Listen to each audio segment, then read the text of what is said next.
Преска кај не знам колку саат беше, ми се јавува Джокси. 2:20, 2:30. Ми вика, ајте чекам у Драмски у бифето, вика да пиеме, вика, нешто, кафе, ова. И ја му викам, у кола сум, паркирам за 10 минути, а тука кај Драмски живеам од другата страна Партизански, викам доаѓам. И паркирам ја пред зграда, се приближам до пешачки, гледам тука калакурница на пешачки.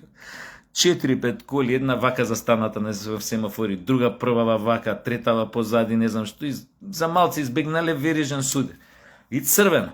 Баш тогаш ја дој. И тој момент, знаеш, слушам се, дера, значи, едниот искочен, ке се тепа со овој. Дал си ти нормален, застануеш, успоруваш на зелено светло, кај гледаш, овој го слушам од отворени простори дека топло, у цицки гледам пичка, да ти го дам куров да го видиш, да ти... Абе ти не знаеш, инцидент, другиот од колава искочил, ги раздвоил и сака да му влезе внатре у кола. Ја не контам, човече, викам, немаше судир, ама како беа извртени коли, не, малце фалело, 3-4 коли да се слупа. И добро, сега се пали зеленово, ја преоѓам. И не ми е јасно, нели, овој уцицки гледа, овој куров да ти го дам да го видиш. Ја преоѓам пешачки и хотел Карпаш, ова е втори инцидент. Еден се деси таков сличен, не толку како овој голем, која беше европско, но за млади. И германска репрезентација ракометна, цурици 16 години, ова не знам колку се овие. И извадиле столици надвор на пред хотело на влесон дека кај оваквото пред да влезеш оној делоче, оној менза, кујна, овај за ручевање. И наседнати тука коњо по им звадиле две по бикини, еднава симнала горниот дел. А веќе се викам, сега ми текна зашо уцицки, кај гледаш? Уцицки гледам пичка ти мата. Викам, леле, мајкој, аве цирко, па и овие. Мислат се, кај дошле овдека? Мислат овдека, знаеш, ние секој ден цицки гледаме. И до овде, ние више не ги приметуеме. Да се нормално. Аве ти викам, леле, викам, у пичку матери, и така е кај нас хистерично се обраќав. Кога беше тоа исто, завчера беше, значи исто на Партизанска. Значи еден тип му пресекува пат на еден од овие што носат храна, Волт Молт, овој да го избегне, тоа го дознав од возачиве што го заградија на семафориве кај бензиската, го заградија да немаше да помине, ние искочи исто кола ќе му влезеше, зошто избега, а он може кога му пресекол пат, него ни видел овој дека со моторчево со Веспава дека се удрил у таа другата кола за да го избегне овој. И овие го заградија двајца, кај овакво едениот му сликаше таблици, така беше принуден да се паркира горе на островчето и не знам што се деси, ја помина. Ама сакам да ви кажам, тој се обраќав, стварно не се вози у Скопје. Онак, мислам, тоа е на ниво. Тоа сега исто беше денове, значи, проаѓаш на вакво на пешачки и гледаш една кола како вака игра. Вака, као на амортизерин играат, кој да се дешава некој клесање внатре, знаеш, тоа на семафори. Вика, што е колава, викам, што скокаат нате? Кога гледам, една жена возач, значи нешто му каже на тој другиот возач, му се дере и вака пизди, скока вака апе, викам, ова, на секој семафори треба по еден психијатар да седнат. У Скопјево. На секој семафор по еден психијатар у столче, да седи брза помош обавезно, пожарна не мора, ама психијатар мора, овој психолог, психијатар, шо даете тоа? Мислам, само да седи и кој ќе дојде до инцидент, само да дојде да ги смирува. Мислам, значи, неверојатно е колку често налетуваш, само тука ја кај што преоѓам улица на какви инциденти налетуваш, шо остана за цело Скопје, шо остана за цела држава. Кој знае што се дешава? Мислам, како да ти кажам, не е чуда после што разбереш некаде у регионов ради се испотепале на семафори, овој му заведил безбол палка, овој му заведил пиштол. Не знам стварно што ќе се прави. Ова е, значи, прво не е секој да добие возило, второ ја мислам дека треба поредовно на психијатриски прегледи ова да идат возачиве. Какви лудаци. Абе ти не знаеш колку беше тоа. Се застанува или на се прикочува или на зелено, кај гледаш? Од цицки гледаш. А ти не конташ какви цици, шо збори овој? А уствари конташ кој ќе си го преминеш пешачки, за шо збори уствари типов цело време. Овој не се. Ме чеша од очивот, ова Поленов да му ева мајка. А го видов тоа исто, вирално стана со Најчевска, крстена ли е, не ли е крстена. Абе, тоа да го поминеш и ни 100 течни води, ни 100 најбрзи реки, то па нема да го покрстиш. Не е фаќа едноставно. Не е фаќа. Не може секој ти да го покрстиш. Ја рецимо, мене ми имаат крстено на 14 години, умрев во срам. Не знам шо и текна тогаш на мајка ми. Знам уствари шо и текна, шо беше причината. Ама овакво. Али многу ми беше срам. Ја тамо 14 може, затоа сум травматизиран, затоа може станав глумец. Замислете со бебиња барабар тамо ме крстеа. Неколку се крстеа тамо, 10 бебиња меѓу кои ја, мислам ја немам бебе. Многу ми остана тоа траума, искрено да ви кажам. Не, ете, заради тоа може. Иначе ја не крстен ќе останам Коначевска. Овој па се гледа дека не си крстен. Абе, луѓето да стануваа подобри со тоа ако беа крстени у црква, кај ќе ни беше крајот као држава и на светов кај ќе му беше крајот. Арно ме изгледа тоа не игра некоја улога. Од друга страна, такви, ќе скоментирам и Најчевска, но само нешто друго сакам да кажам. Од ја какви антихристи знам, што ги запазуваат сите адети црковни, имаат и куќни слави, и вакви слави, и онакви слави, мрсни, постни, редовно идат у црква, Господ не го вадат од уста, секој втор збориме Господ, како него никој еден е тој, а уствари нивните дела се тотално, диаметрално спротивни од она за што се представуваат. Знаете колку знам такви? Што не го вадат Господ од уста, а главна цел им е у животот, како да се збогатат, ама ако претходно му го земат имотот на ближниот свој, па дури буквално ближниот свој, братот, матот, сестрата, ово, спремни се да уништат многу животи за они да се збогатат. Знаете вие такви многу луѓе. Збори за Библијата, а не има допрено у животот. А не отворено, а не па прочитано. Али он ти збори за Библијата. Откако прво ќе се испофали, нели, колку пари направил, каква кола вози и така натаму и така натаму. И само тоа не ми било јасно, пошто јас сум релативно добар познавач на Библијата, релативно добар познавач. Имам читано и Стари Нов Завет, и Куранот, јој го имам тука негде ка ајетите ги имам читано. Небитно. Но генерално ги знам тие библиски митови. Значи, некој ако ме потпраша, знам што да кажам уврска со 4 евангелија, кои како ги напишал и на Стар Завет, Нов Завет, бамбара, бумбара.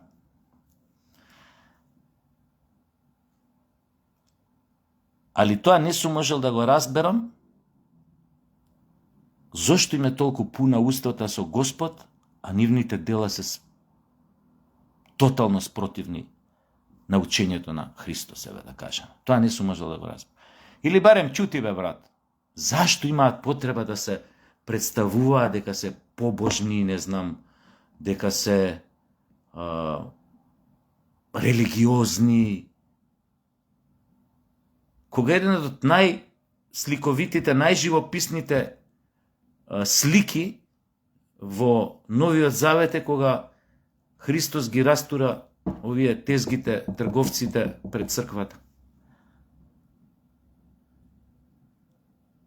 И кога вели на едно место, века, не ја барајте црквата надвор од вас, црквата е овде внатре во вас.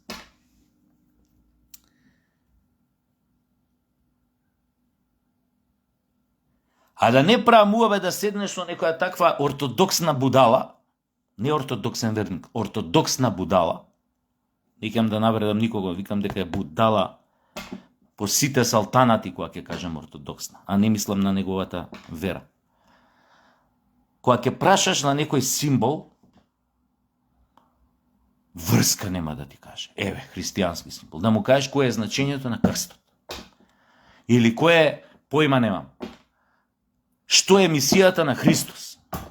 Зашо е пратен да проповеда на земјата, еве рецимо, неговиот отец, татко. Врска нема. Кои се главните постулати на христијанството? Врска нема. Али битно им е пуна устата со. Се. Најчевска. Значи, можам ја да коментирам, пример, можам да кажам дека сум атеист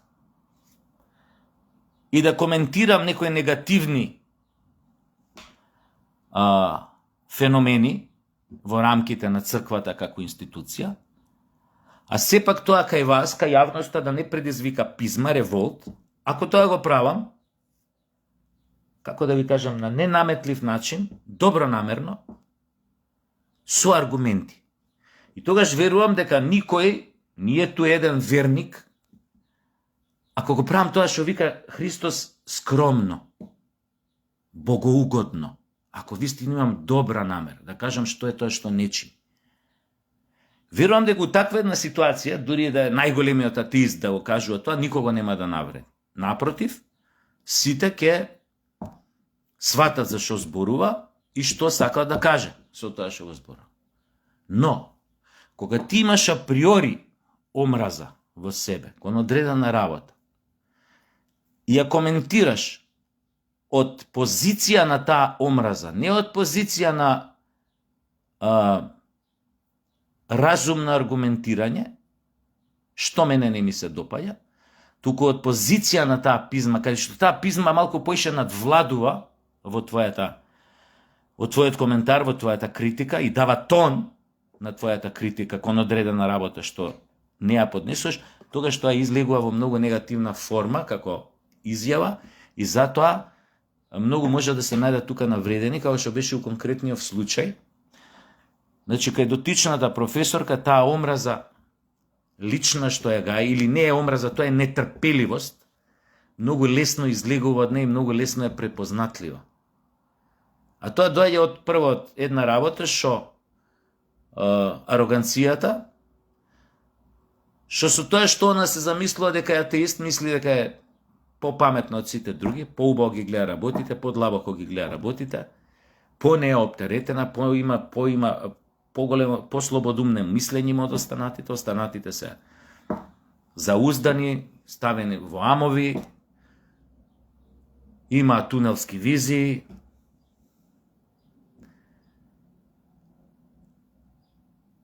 И затоа за никој работи не е во право. Да кажем. Тоа може стои у закон, дека црквата нема право да се меша во работите на државата. Она што е на власта, е на власта, она што е на Бога е Божија. Како беше? Но, ти, кога располагаш со една таква моќ, а моќта е живата сила верниците, ти не можеш себе да се исклучиш како така лесно да го негираш таа моќ политичка, тој хабитус политички, тој легитимитет политички. Затоа што сите тие верници што се во црквата, а се многу, се зборам за нашава православна црква, Сите тие имаат и друг дел од животот, други идентитети. Сите од нив имаат семејства, сите од нив еден верува во ова, еден други верува во тоа, трет верува, не знам, во четврта работа. Не зборам за смисла на религиозно верување, во смисла на други работи. Имаат светогледи. Некој сака да прави ова, некој сака да прави ова, некој сака една работа, друг сака друга, еден сака ова да го јаде, друг сака она да го јаде. Еден сака приклонете кон еден фудбалски клуб, друг кон друг. Трет сака е приклонет кон една политичка партија, друг кон друга, а се сите сплотени во една религиозна заедница, или ако сакате во под капата на една црква. Тоа е во случајот кај нас Македонската православна црква. По дефиниција, таа има политичка моќ. Колку се меша, дали се меша, да. Тоа формално треба да биде дека не се меша. За добробит на појма неам. Како уметнички дојам, дека ете не се меша. Ради системот, политичките сојузници, аспирациите, меѓународната заедница, не, црквата не се меша. Ама тоа е на хартија. Сите знаеме дека понекогаш се меша. И понекогаш треба да се меша. Зошто треба да се меша? Затоа што црквата можеш најчевска да збориш колку сакаш дека црквата не е, треба да биде невладина организација, замислете. Црквава невладина организација, една институција со таква моќ, со толкова паства, членство, верници, да биде невладина организација. Но друго сакам да кажам. Можеме сите луди да се правиме. Како неа, например. Сака црквата да гледа како невладина организација. А што правиме кога црквата доаѓа, нашата црква македонската, доаѓа под директен атак на политиката, на политичките барања на соседни држави, на политичките агенди на соседни држави, кои сакаат да го разнебитат идентитетот на македонците, да ги асимилираат, да ги негираат.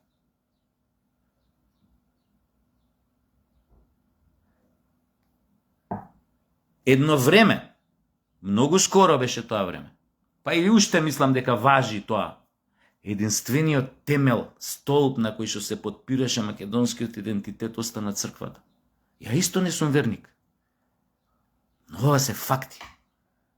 Крстен сум, да, али не сум верник. Мислам, не сум верник. Ќе речат некои попои што ме знаат, абе ти поише веруваш од многу што мислат дека веруваат. Не е битно. Ја не се осеќам еве верник, рецимо. А крстен сум, немој. Тоа мислите дека јас сум некрстена душа. Не.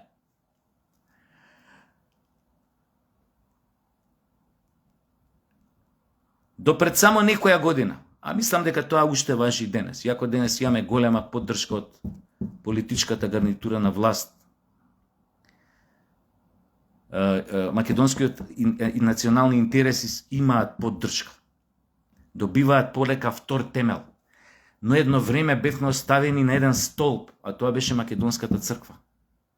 Они беа последниот, или како сакате, браник што остана пред налетите на бугарскиот шовинизам, грчкиот шовинизам, за да го негираат македонскиот народ. Што требаше пречесниот цар књаз у Грција? Да не се меша у политиката најчевска, да ги остави да збори дека македонците не постојат? Кој беше најгласниот бранител на македонските национални интереси у Грција. Отец Царкњас. Знаете какви проблеми најчевски имаше тој? Закани по живот, обиди за загрозување на неговата физичка безбедност. Знаете дека по емисии беше плукан, пцуен, беше барано по емисии кај што гостуваше од неговите соговорници да биде избркан од студио. Знаете какви понижувања, што требаше Царкњас? Да рече, ја не смеам политички да се мешам, слободно плукајте, навредувајте и кажувајте дека македонци не постојат. Црквата, македонската православна црква е политичка персе. Персе е политичка. Да, ние на хартија можеме да кажуваме дека она не смее да се меша, но и тоа како има моќ и право и легитимитет во одредени околности да реагира, да сугерира, па понекогаш и директно да застане во одбрана на доколку идентитетот нејзин и на македонскиот народ загрозен. Што тука не е јасно, професорки? Или што треба? Ние овде да морализираме, да се правиме невладини, да се правиме мудро граѓанство, да се правиме мутави, дека црквата нема право, нема ингеренции да кажува своји политички ставови, а за тоа време по светов било кои други религиозни религии да можат да вршат индоктринација на своите членови, политичка индоктринација. Не ќе да кажам ништо лошо, но тоа го среќаваме многу у секоја религија.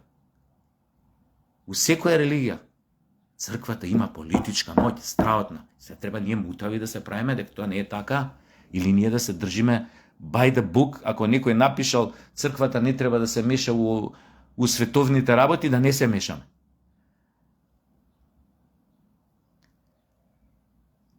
Професорке, ние, ќе спомнам пак човекот,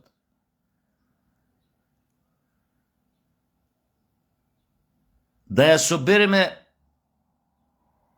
од нашите души сета благодарност што ја имаме. За секој човек што ни помогнал, што ќе осретнеме у животот, сме го сретнале, да ја собереме сите заедно. Ние не можеме доволно да му се заблагодариме на отец Царкњас за оно што до сега го има направено. Отец, свештено лице.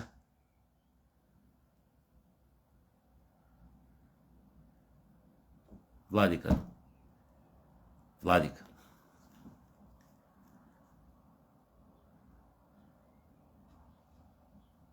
Така да, ти можеш да не бидеш верник, можеш и да не си крстена, твое право. Но не можеш така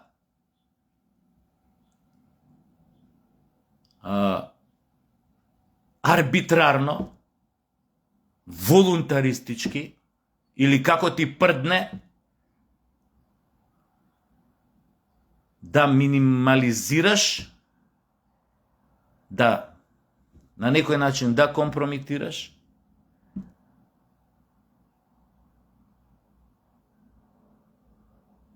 да се подсмеваш, да презираш една таква институција како што е Македонската православна црква. Не смееш да си дозволиш и од позиција на тоа што си наводно академски граѓанин, професор. Треба да си свесна за овие работи. Дека на толку верници во своите редови ти по дефиниција имаш политичка моќ и треба да ја користиш. Кога тие верници се, како вика у Библија, залутано стадо, заблудено стадо, црквата била таа во минатото, тие не биле писмени пред 200-300 години. Црквата била таа што им кажувала Дечки, овие ни мислат лошо. Луѓе, ова треба да се направи. Луѓе, ова не е добро што го прави. Таа бил едукаторот, просветителот на некој. Па Климент, јеботе Бог. Јеботе Бог. Нели е тоа политичка моќ да продолжиш едно дело? Политичка агенда, ако сака да ја каже. На некои негови учители и да дооблагородиш, нели, глаголицата на Кирил. За да го описмениш населението, паствата, стадото. А ти кој ќе го описмениш, фактички ти му помагаш да мисли со своја глава. Тоа е политичка моќ. Тоа не го правел некој професор од кај вас на факултет или од катедра, или екс-катедра. Не го правел некој? Излегол па шетал и описменуел? Не, тоа го правеле луѓе од црквата. Како можеш да ги негираш? Ти фактички со тоа ја негираш целата генеза, историја на Македонската православна црква. Точно е. Точно е. У секоја институција моćна, што има голема моќ, има и негативни работи. Па секоја 4-5 година католичка црква избиваат скандали со педофилија. Па филмови има за тоа снимено у последниве 20 години, бар 2-3 филма за тие скандали. Па ниеден од вас не најде сходно тоа да го критикува. А да не збориме за другата, а да не збориме за милионите скандали недела што во историјата ги има направено Ватикан. Колежи, молежи, крстоносните војни, што се побогу? Побогу, што се?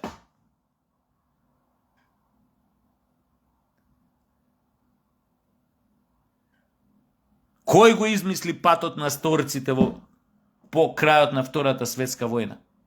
Кој извлекуваше, спасуваше нацисти и усташи од независна држава Хрватски, ги праќаше по Чиле, Бразил, Боливија, Аргентина? Меѓу другите. Ватикан.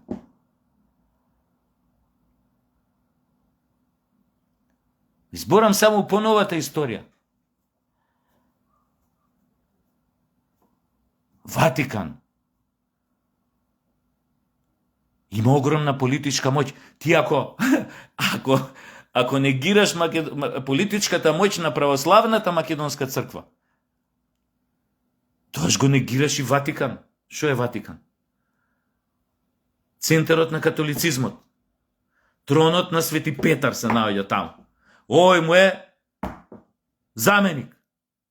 Папава. Како не е тоа политичка моќ?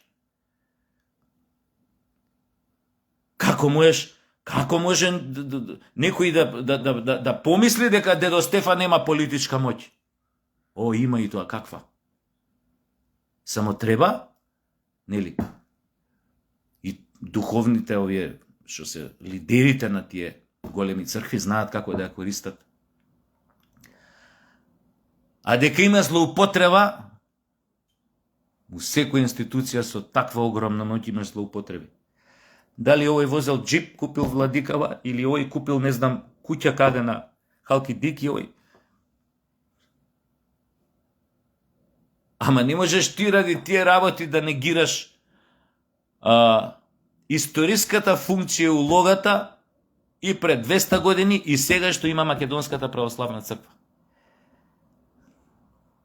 Комунистите беа ненормални што го возобновија автокефалноста, која беше 67-68 година. Ненормални беа, а? Не, професорке, стварно, дали беа комунистите ненормални, ве прашувам. И зошто ја возобновија? Па влегоа у други политички, до ден денес што ги осеќаме клинчови, ради таа одлука. Сватија дека тоа е столб кој што еден ден ќе биде потребен на македонскиот народ.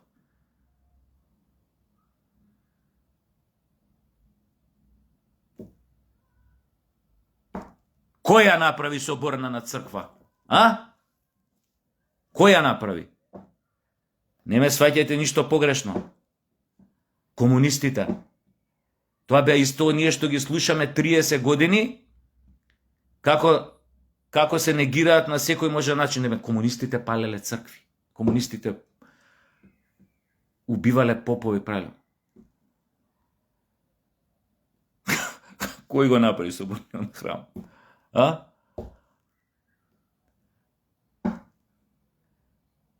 Кој даде дозвола тоа да се направи? Која година е изградена? 70 и некоја година. За да имаме се една таква преубава зграда. Црква. Кој се грижеше децении и децении за манастирите у Македонија?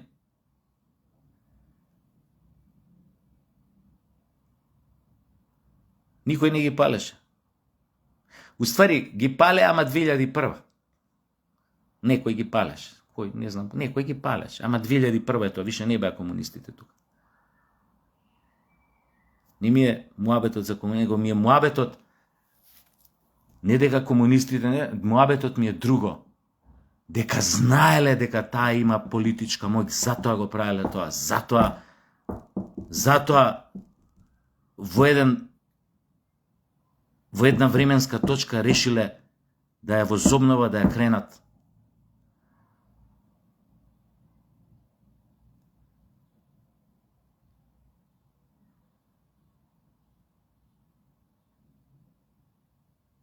И не е во ред индиректно, не директно, со вашите изјави индиректно ги ја навредивте не само таа институција, туку ги навредивте заедно со неа и сите верници. Пак ќе речам, без разлика, што секаде се случуваат негативни појави, феномени. Кај што има моќ, кај што има пари. Јеби га, никој не е имун. Затоа Христос им простувал на сите. Затоа Христос на проститутка не им миел нозе.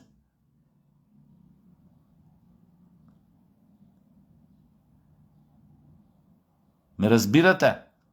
Затоа е простувањето. Затоа на крајот на криштата се жртвувал за цело човештво на крстот.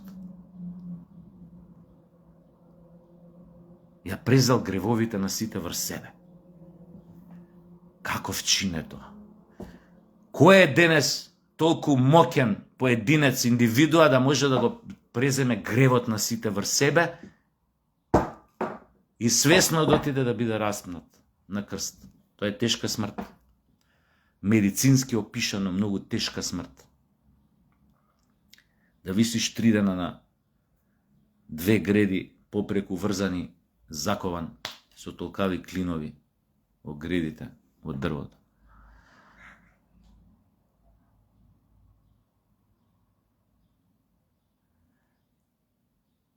Ете тоа, не знам колку успеавте да ме разберете, поготово едни крстени, колку успеа да ме разберат, па јас сум си крстена душа, шо вебам?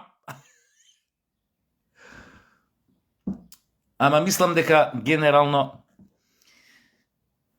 ми ја свативте поентата.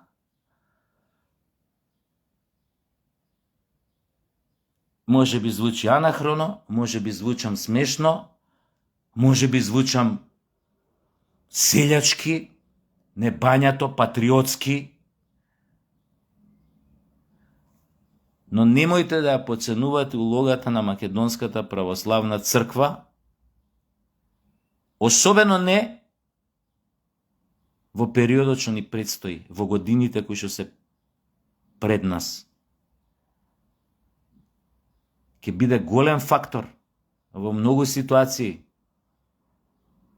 која ќе треба да се застане цврсто за својот народ, за одбрана на македонските интереси. Тоа може би не се гледа толку јавно, но Таму има луѓе, владици, не само владици, други отци, кои што многу добро си разбираат својата политичка, не само својата политичка, не само својата едукативна улога, образовна, просветителска, туку и својата политичка улога.